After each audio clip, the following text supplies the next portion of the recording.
Gadis kecil secara tidak sengaja menggores mobil mewah direktur utama saat mengumpulkan barang bekas. Setelah mendengar bahwa di rumah gadis kecil ada ibu yang sakit parah, direktur utama pun memutuskan untuk tidak mengejar tanggung jawabnya. Dia bahkan mengeluarkan uang dari kantongnya sendiri untuk membantu pengobatan ibu gadis kecil. Namun, gadis kecil yang mengerti justru menolak niat baik direktur utama. Xiaobao tidak bisa mengambil uang untuk memperbaiki mobil. Saya akan mengumpulkan cukup uang setelah menjual barang-barang bekas ini. Menantu lelaki dan tante dari pihak ayah akan membawa ibu ke rumah sakit. Kemudian, gadis kecil itu mengeluarkan selembar kertas dari tasnya dan menulis sebuah surat utang. Dia menyatakan bahwa ibunya pernah berkata bahwa jika melakukan kesalahan, harus berani bertanggung jawab. Jadi, dia berjanji kepada direktur utama bahwa setelah dia mengumpulkan cukup uang, dia akan membayar uang perbaikan mobil itu. Melihat pemandangan ini, direktur utama pun terpaksa menerima surat utang gadis kecil itu. Sambil melihat sosok gadis kecil yang menjauh, dia teringat akan istri dan anaknya. Saat itu, teman-teman yang menyebutkan dewa kekayaan hanya perlu memberikan 3 bunga segar. Pasti akan membawa rezeki yang melimpah dan keberuntungan yang berkelanjutan. Ternyata, istri yang sedang hamil itu mengalami kecelakaan mobil beberapa tahun yang lalu. Sejak saat itu, istri tersebut menghilang tanpa jejak. Direktur utama berpikir jika istrinya masih hidup, anak mereka seharusnya juga seumur gadis kecil ini. Namun, dia tidak tahu bahwa gadis kecil itu sebenarnya adalah putrinya yang sah. Dan selama bertahun-tahun, direktur utama tidak pernah berhenti mencarinya. Akhirnya, pada hari ini, bawahannya membawa kabar baik. Istri ditemukan. Dia berada di rumah sakit swasta Jinghai. Apa? Sementara itu, di sisi lain, gadis kecil itu juga membawa ibunya yang vegetatif ke rumah sakit. Saat itu, menantu lelaki dan tante gadis itu tiba-tiba datang dengan bersemangat ke ruang perawatan. Mereka menyatakan bahwa mereka sudah berbicara dengan dokter. Asalkan membayar, malam ini ibunya bisa dioperasi. Gadis kecil itu dengan senang hati mengeluarkan uang yang telah dia kumpulkan selama 3 tahun dari barang-barang bekas. Namun, menantu lelaki yang telah menerima uang itu mengeluarkan sebuah perjanjian donasi sumsum tulang. Dia berbohong kepada gadis kecil itu bahwa ini adalah surat persetujuan operasi yang perlu dia tanda tangani dan cap jari. Namun, menantu lelaki, saya tidak mengenal banyak huruf, jadi tidak mengerti. Pusaka kecil, tidak apa-apa.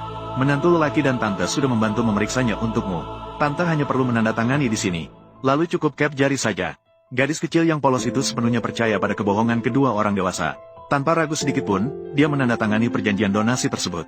Namun setelah itu, gadis kecil sedang mengambil air untuk ibunya. Tiba-tiba dia mendengar percakapan antara menantu lelaki dan tantenya di tangga. Dia baru menyadari bahwa mereka sudah berunding dengan seorang wanita kaya untuk memanfaatkan sumsum tulang ibunya demi keuntungan mereka. Gadis kecil teringat kata-kata dokter yang sebelumnya memperingatkannya. Jika ibunya terluka lagi, dia mungkin tidak akan bangun lagi. Dia menyadari bahwa dia harus membawa ibunya keluar dari rumah sakit. Namun saat itu, dia secara tidak sengaja menyentuh termos dan mengeluarkan suara. Dia menyadari bahwa dia hampir ketahuan. Gadis kecil segera berlari keluar dengan hati-hati. Namun, sosoknya tetap dikenali oleh tantenya. Agar gadis kecil tidak merusak rencana mereka, keduanya segera mengejarnya. Sementara itu, gadis kecil juga berlari secepat mungkin menuju ruang perawatan ibunya. Namun, dia bertemu dengan direktur utama di tengah jalan. Dan jimat yang dia kenakan juga secara tidak sengaja terjatuh. Direktur utama segera memperhatikan jimat yang familiar di tanah. Bukankah ini pusaka keluarga yang saya berikan kepada Zhao Zhao? Apa hubunganmu dengan Zhao Zhao? Namun gadis kecil sama sekali tidak sempat menjawab pertanyaan direktur utama. Dia langsung mendorongnya dan berlari keluar tanpa menoleh. Untungnya, direktur utama mengambil kesempatan untuk mencabut sehelai rambut gadis kecil itu. Segera setelah itu, dia meminta asistennya untuk segera melakukan tes genetik untuk hubungan orang tua dan anak. Dia curiga bahwa gadis kecil itu mungkin adalah anak dari istrinya yang hilang. Di sisi lain, gadis kecil baru saja kembali ke ruang perawatan ketika menantu lelaki dan tante dari pihak ayah mencarinya. Menantu lelaki dengan sengaja bertanya kemana dia baru saja pergi. Sepertinya dia melihat sosoknya. Gadis itu terpaksa berpura-pura tenang. Dia berbohong dengan mengatakan bahwa dia selalu berada di ruang perawatan.